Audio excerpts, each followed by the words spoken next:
ശ്രീ മഹാദേവ്യൈ നമഃ. എല്ലാവർക്കും നമസ്കാരം. വൈശാഖ മാസത്തിൻ്റെ പ്രാധാന്യത്തെക്കുറിച്ച് അറിയാത്തവർക്ക് മനസ്സിലാക്കി തരാൻ ചെറിയൊരു ശ്രമം നടത്തുകയാണ്. വൈശാഖ മാസത്തിൻ്റെ പ്രാധാന്യം ആർക്കും പറഞ്ഞു തീർക്കാൻ സാധിക്കുകയില്ല. അത്രയും പുണ്യം നിറഞ്ഞ മാസമാണ്. ആ പുണ്യത്തെക്കുറിച്ച് കുറച്ചെങ്കിലും നമ്മൾ മനുഷ്യർ മനസ്സിലാക്കിയില്ലെങ്കിൽ വലിയൊരു ഭാഗ്യം നമുക്ക് നഷ്ടമായി പോകും. പുതിയ തലമുറയിൽപ്പെട്ട കുട്ടികൾക്ക് ആരും പറഞ്ഞു മനസ്സിലാക്കി കൊടുക്കുവാനില്ലാത്തതുകൊണ്ട് അറിയാതെ പോയ ഒരുപാട് മഹത്വമേറിയ കാര്യങ്ങൾ ഹിന്ദു സംസ്കാരത്തിലുണ്ട്. അതറിഞ്ഞാൽ ആ കുഞ്ഞുങ്ങളും അതനുസരിച്ച് ജീവിച്ച് നല്ലൊരു തലമുറയെ ഉണ്ടാക്കിയെടുക്കാൻ സാധിക്കും.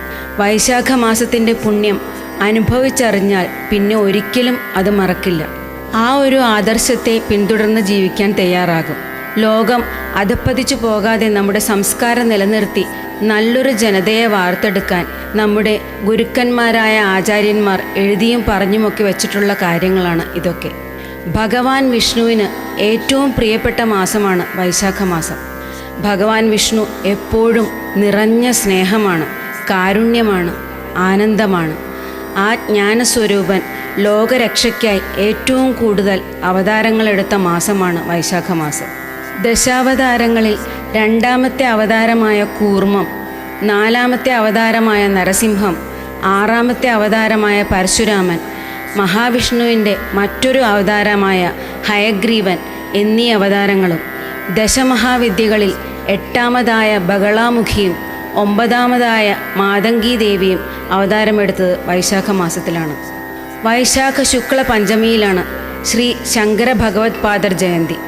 വൈശാഖ ശുക്ല ചതുർദശിയിലാണ് നരസിംഹ ജയന്തി, ശനീശ്വര ജയന്തി, ഗംഗാ സപ്തമി, ശ്രീബുദ്ധ ജയന്തി, അങ്ങനെ ഒരുപാട് പുണ്യാവതാരങ്ങൾ ജന്മമെടുത്ത മാസമാണ് വൈശാഖ മാസം. പത്മാവതി ശ്രീനിവാസ കല്യാണം, വൈശാഖ പൂർണിമ എന്നീ വിശേഷങ്ങൾ കൂടാതെ സകല ഐശ്വര്യങ്ങളും കൊണ്ടുവരുന്ന അക്ഷയ തൃതീയയും വരുന്നത് വൈശാഖ മാസത്തിലാണ്. ഭഗവാന്റെ പ്രിയപ്പെട്ട രണ്ട് പ്രധാന ഏകാദശികളും വരുന്നത് വൈശാഖ മാസത്തിലാണ്. വൈശാഖ മാസം ഭഗവാൻ ഏറ്റവും പ്രിയപ്പെട്ടതായതുകൊണ്ട് തൻ്റെ പ്രിയ ഭക്തർക്കായി ഭഗവാൻ ഭഗവതി സമേതനായി ഭൂമിയിൽ തൻ്റെ പ്രിയ ഭക്തരോടൊപ്പം ഉണ്ടാകുമെന്നതാണ് പുരാണങ്ങളിൽ പറഞ്ഞിട്ടുള്ളത്. തൻ്റെ പ്രിയപ്പെട്ട ഭക്തർക്കായി ഭഗവാനായിട്ട് കനിഞ്ഞു നൽകിയ പുണ്യകാലമാണ് വൈശാഖ മാസം. കാരണം ആ മാസം മുഴുവനും പുണ്യനദികളായ ഗംഗ, യമുന, സരസ്വതി, സിന്ധു, ഗോദാവരി, നർമ്മദ, കാവേരി എന്നീ നദികൾ ഭഗവാന്റെ നിർദ്ദേശപ്രകാരം ഭൂമിയിലെ എല്ലാ ജലാശയങ്ങളിലും വന്നൊഴുകിപ്പോകുന്നു. അത് ബ്രാഹ്മമുഹൂർത്തമായ 3 മണി മുതൽ 2.5 മണിക്കൂർ നേരത്തേക്കാണ്. അപ്പോൾ 3 മണി മുതൽ 5:30 വരെയുള്ള സമയം. ആ സമയം നമ്മുടെ ഗൃഹത്തിലെ ജലാശയങ്ങളിലായാലും കുളിക്കുന്നത് മുജ്ജന്മങ്ങളിലെയും ഈ ജന്മത്തിലെയും പാപങ്ങൾ നീങ്ങാനും കർമ്മബന്ധങ്ങളിൽ നിന്നും ദുരിതങ്ങളിൽ നിന്നും മോചനം നേടാനും സഹായിക്കുന്നു. ബ്രാഹ്മമുഹൂർത്തത്തിലുള്ള ഈ സ്നാനം മനസ്സിനെയും ശരീരത്തെയും ശുദ്ധമാക്കുന്നു. അങ്ങനെ ശാരീരിക ആരോഗ്യവും മാനസിക ആരോഗ്യവും ഉണ്ടാകുന്നു. നല്ല മാനസിക ആരോഗ്യവും ശാരീരിക ആരോഗ്യവും ഉള്ളിടത്തെ നല്ല ചിന്തകളും പ്രവൃത്തികളും ഉണ്ടാവും. നാരദമുനി അംബരീഷ മഹാരാജാവിനോട് വൈശാഖ മാസത്തിൻ്റെ മഹത്വത്തെക്കുറിച്ച് പറയുന്നുണ്ട്. അദ്ദേഹം പറയുന്നു, 4 പുണ്യമാസങ്ങൾ ഉള്ളത് കാർത്തിക മാസം, മാർഗശിര മാസം, മാഘമാസം, വൈശാഖ മാസം എന്നീ പുണ്യമാസങ്ങളാണ്. ഇവയിൽ കാർത്തിക മാസത്തിൽ, അതായത് ഒക്ടോബർ നവംബർ മാസങ്ങളിൽ ഒരു പുണ്യനദിയിൽ കുളിക്കുന്നത് മറ്റുള്ള മാസങ്ങളിൽ പുണ്യനദികളിൽ കുളിക്കുന്നതിനേക്കാൾ 10 മടങ്ങ് പുണ്യവും, അത് മാർഗശിര മാസത്തിലായാൽ, അതായത് ഡിസംബർ ജാനുവരി മാസത്തിലായാൽ 100 മടങ്ങ് പുണ്യവും, അത് മാഘമാസത്തിലായാൽ ഫെബ്രുവരി മാർച്ച് തുടങ്ങിയ മാസങ്ങൾ 1000 മടങ്ങ് പുണ്യവും, വൈശാഖ മാസത്തിലായാൽ ഏപ്രിൽ മെയ് തുടങ്ങിയ മാസങ്ങൾ അത് പറഞ്ഞറിയിക്കാൻ പറ്റാത്തത്ര കോടി പുണ്യവുമാണ് ലഭിക്കുക. വൈശാഖ മാസം അത്രയ്ക്കും വിശേഷപ്പെട്ടതാണ്. വൈശാഖ മാസത്തിൽ ബ്രാഹ്മണർക്കും ദാഹിക്കുന്നവർക്കും മറ്റു ജീവികൾക്കും ദാഹജലം കൊടുക്കുന്നത് 1000 രാജസൂയ യജ്ഞം നടത്തിയ ഫലം നൽകുമെന്നും ചെരുപ്പില്ലാത്തവന് ചെരുപ്പ് വാങ്ങി നൽകുന്നത് അടുത്ത ജന്മം രാജാവായി ജനിക്കുന്നതിനുള്ള യോഗം നൽകുമെന്നും ആചാര്യന്മാർ പറയുന്നു. വൈശാഖ മാസത്തിൽ ഗോതമ്പ്, അരി, തൈര് സാദം, കുട, ചെരുപ്പ്, വസ്ത്രം, ഗോദാനം, ഭൂമിദാനം, സ്വർണം, വെള്ളി എന്നിവയിൽ ഏതെങ്കിലുമൊക്കെ അവരവർക്ക് കഴിവുള്ളതുപോലെ ഇല്ലാത്തവർക്ക് ദാനം ചെയ്യുന്നത് കോടി പുണ്യമാണ് നൽകുക. വിഷ്ണുവിന് പ്രിയപ്പെട്ട മാസമായതുകൊണ്ട് മാധവ മാസമെന്നും മധുസൂദന മാസമെന്നുമുള്ള പേരുകളിലും അറിയപ്പെടുന്നു.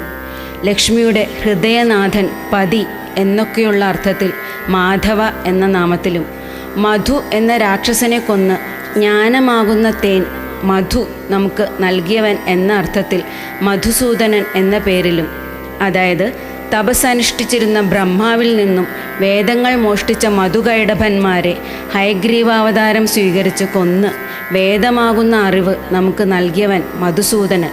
അത് നടന്നത് വൈശാഖ മാസത്തിലായിരുന്നു. അതുകൊണ്ട് മാധവ മാസമെന്നും മധുസൂദന മാസമെന്നുമുള്ള പേരിൽ അറിയപ്പെടുന്നു. നരസിംഹ ജയന്തി വരുന്ന അന്ന് വ്രതമെടുത്ത് നരസിംഹസ്തുതികൾ ചൊല്ലി പ്രാർത്ഥിക്കുന്നത് എല്ലാ ആപത്തുകളിൽ നിന്നും രക്ഷ നൽകും. ഭഗവാൻ ലക്ഷ്മി സമേതനായി ഭൂമിയിൽ വാണരുളുന്ന സമയമാണ് വൈശാഖ മാസം. മനുഷ്യരുടെ എല്ലാ ഭാവങ്ങളും രൂപങ്ങളും ഉൾക്കൊണ്ട് മനുഷ്യരുടെ ജീവിതത്തിന് സമമായ രീതിയിൽ ജീവിച്ചു കാണിച്ചു തന്ന ഈശ്വരാവതാരങ്ങളാണ് ശ്രീരാമനും ശ്രീകൃഷ്ണനും. എപ്പോഴും നമ്മൾ അറിയാതെ വിളിച്ചു പോവാറില്ലേ, എൻ്റെ കൃഷ്ണ, എൻ്റെ കണ്ണ എന്നൊക്കെ. മറ്റെല്ലാ ദേവതമാരോടുള്ളതിനേക്കാളും സ്വാതന്ത്ര്യത്തോടെ നമുക്ക് പ്രാർത്ഥിക്കാൻ കഴിയുന്നത് കൃഷ്ണ ഭഗവാനോടാണ്. എന്തുകൊണ്ടാണെന്നോ, നമ്മുടെയൊക്കെ സ്വന്തമാണ് ഭഗവാൻ കൃഷ്ണൻ.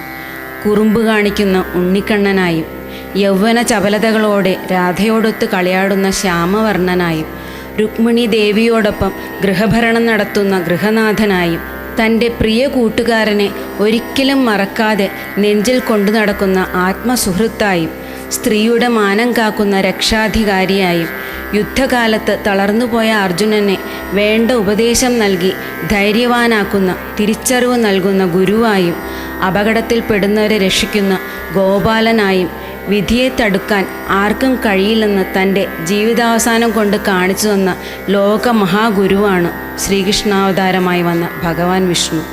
അങ്ങനെ ഒരുപാട് സവിശേഷതകൾ നിറഞ്ഞ പുണ്യമാസമാണ് വൈശാഖ മാസം. മേടത്തിലെ അമാവാസി കഴിഞ്ഞ് അടുത്ത ദിവസം മുതൽ ഇടവത്തിലെ അമാവാസി വരെയാണ് വൈശാഖ മാസം അഥവാ മാധവമാസം. ഇടവത്തിലെ അമാവാസി അഥവാ വൈശാഖ വാവ് തിരുനാവായിൽ വളരെ പ്രധാനമാണ്. ഈ വർഷം, അതായത് 2024 വൈശാഖ മാസം മെയ് 9 തുടങ്ങി ജൂൺ 6 അവസാനിക്കുന്നു. മാസങ്ങളിലേക്കും വെച്ച് ഏറ്റവും പുണ്യമേറിയ കാലമാണ് വൈശാഖ മാസം. മെയ് 10 പരശുരാമ ജയന്തിയും അക്ഷയ തൃതീയയും ഒരുമിച്ച് വരുന്ന പുണ്യദിനം. മെയ് 12 ശ്രീ ശങ്കരാചാര്യ ജയന്തി. മെയ് 19 മോഹിനി ഏകാദശിയും ശബരിമല പ്രതിഷ്ഠാ ദിനവും. May 22 Narasimha Jayanti. May 23 Buddha Purnima. 2024 June 2 Apara Ekadashi. June 6 അതായത് ഇടവ മാസത്തിലെ അമാവാസി ദിനം വൈശാഖ മാസാവസാനവും തിരുനാവായിൽ വളരെ പ്രാധാന്യമേറിയ ദിനവുമാണ്. മാധവമാസം ഭഗവാൻ തൻ്റെ ഭക്തർക്കായി കനിഞ്ഞരുളിയ മാസം. ഇനിയും ഒരുപാട് മഹാത്മ്യങ്ങളുണ്ട്. അത് ഇനിയൊരവസരത്തിലാവാം. എന്തായാലും നമുക്കെല്ലാവർക്കും പ്രഭാത സ്നാനം നടത്തി പൂജകൾ ചെയ്ത് ഭഗവത് നാമങ്ങൾ ചൊല്ലി ദാനധർമ്മങ്ങൾ ചെയ്ത് നല്ല പ്രവൃത്തികൾ ചെയ്ത് ഭഗവാന്റെ അനുഗ്രഹങ്ങൾ നേടാം. ഓം നമോ ഭഗവതേ വാസുദേവായ.